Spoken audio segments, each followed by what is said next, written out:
The biggest winner of the trade deadline was the Los Angeles Lakers because they were not done yet. They went out there and they got exactly what Luka Doncic wanted. Luka had a meeting with the organization, and what did he ask for? He asked for a lob threat. He asked for a rim-running center to try to round out this roster, and that's exactly what the Lakers got with Mark Williams. And you're seeing a guy that, sure, he has missed over 60% of the games he's played. But when he's right, this is someone who can absolutely take this Lakers team to another level because of the ability to give you the high pick and roll action with Luka Doncic with his per 36 numbers. If you look at them, they're pretty jaw-dropping. I mean, I saw a lot of people talking about Mark Williams yesterday. A lot of people having takes on Mark Williams. I'm like, how much did you actually see Mark Williams for you to actually have a take on him? But I talked to some people that cover the Hornets, and the first thing they point out to me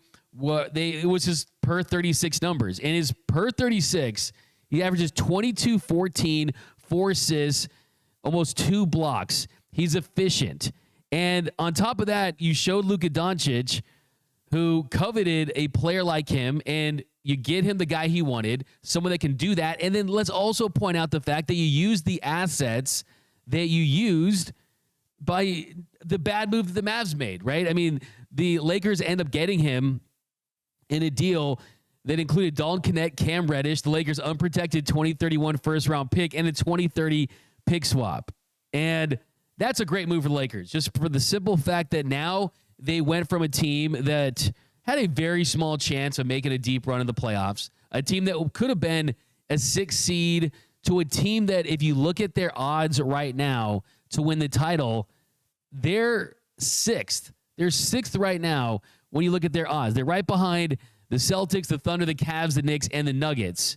So the Lakers, they absolutely cooked, and I think you got to give all the credit to Rob Pelinka. If there's anyone out there that is doubting Rob Pelinka at this point, here's your apology form. You can fill that out, and we know that Pat Riley has been known as the Godfather. Now we have the Rob Father, the guy that robs players, franchise players, generational stars from other teams like Pelinka did with Luka Doncic. And yes, I see people out there saying, oh, this was an overpay. This is an overpay.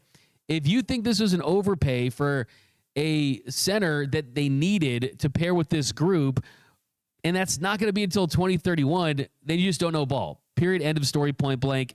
Dalton Knecht at this point is not going to do very much for you with this current group. And yes, he has definitely a lot of talent, and I think the Hornets are kind of winners and all this with the picks they got, but still, this is a major, major dub for the Los Angeles Lakers. But we got my man, J-Rob. J-Rob, what's your reaction to that Mark Williams trade? I absolutely loved it. D-Mac, this was a trade that I didn't think would be able to get done, but this is the type of center I thought would be perfect to pair alongside Luka Doncic. Ironically enough, do you know Mark Williams, fun fact, is 5 months younger than Dalton Knecht. So not only did you get a younger player for the player that you just drafted, but you also were able to get somebody who fits within the system of who you're playing with. I mean, you've seen LeBron in 2020 with explosive and athletic bigs. You've seen Luka Doncic with explosive and athletic bigs. Mark Williams, he might be, outside of Luka Doncic, he's probably the player on this roster that's going to benefit the most of playing alongside LeBron James and Luka Doncic, where you can be looking at this thing in 8 years, and we're talking about Mark Williams as one of the, I don't want to say put him like with the Kareems and Shaqs of the world, but he'll be a very notable big man in the future just because of where you're getting him. He's only 23 years old. Young guy, long-term fit. The highs are there. A lot of big men get injured. And yes, of course, that is the caveat, is the fact that he's missed a significant amount of time. But I think what the Lakers are looking at was the upside. I mean, he's appeared in just 85 games over his first 3 seasons, and it's been due to a variety of injuries. I think the other con you could point at, too, is despite his length, despite that 7+ foot frame where his standing wingspan is actually longer than Victor Wembanyama, he is actually, if you look at the advanced stuff, he is one of the worst rim protectors in the NBA.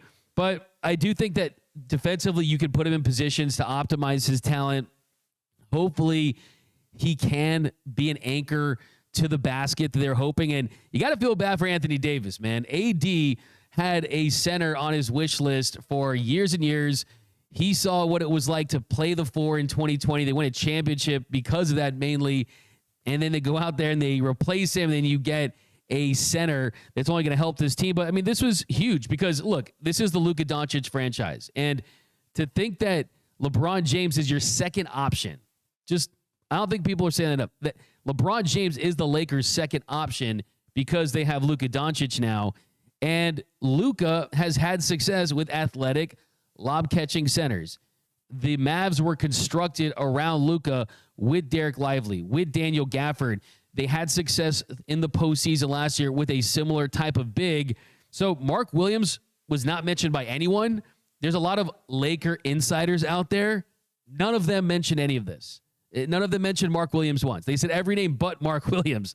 So I think got to give credit to Rob Pelinka for keeping things close to the vest. I think if you are a naysayer in this one, you're probably saying, well, I mean, you traded away your first-round pick for Williams that you definitely saved, that the Mavs were stupid to not gain from you, but that's the last tradable pick for a year. So if someone comes up that they're interested in, you don't have that pick. So this roster is essentially set. But this move also shows LeBron James that not only did you trade for the future with Luka, but you also traded for the now. And I think that's a major piece in all of this as well, because you're sending the message to LeBron that, hey, look, don't take it the hard way. We still think you want to be a part of this franchise. We want to see you end your career in LA, but we are going to contend this year. We are going to go for it this year.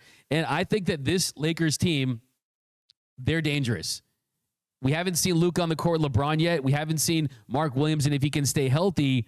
But the Lakers were a massive winner all of this. Okay? I mean, they were a team that, like I just said, they were floundering. They were going to potentially go in the play-in game. They've gone 9-2 in their last 11, and they're in the 6th seed. But with this group as constructed, no one was out there saying, okay, this is a team that's going to contend with the Thunder, the Cavs, the Knicks potentially, the better teams in the Western Conference, the Nuggets. Now they have the 6th best odds. And this week, the Lakers, they got a perennial MVP candidate, an up-and-coming 7-foot shooter for Anthony Davis, 2 picks, and a pick swap. This was a generational run for Rob Pelinka. Get the statue made now. He secured the Lakers' future. And what we need to talk about now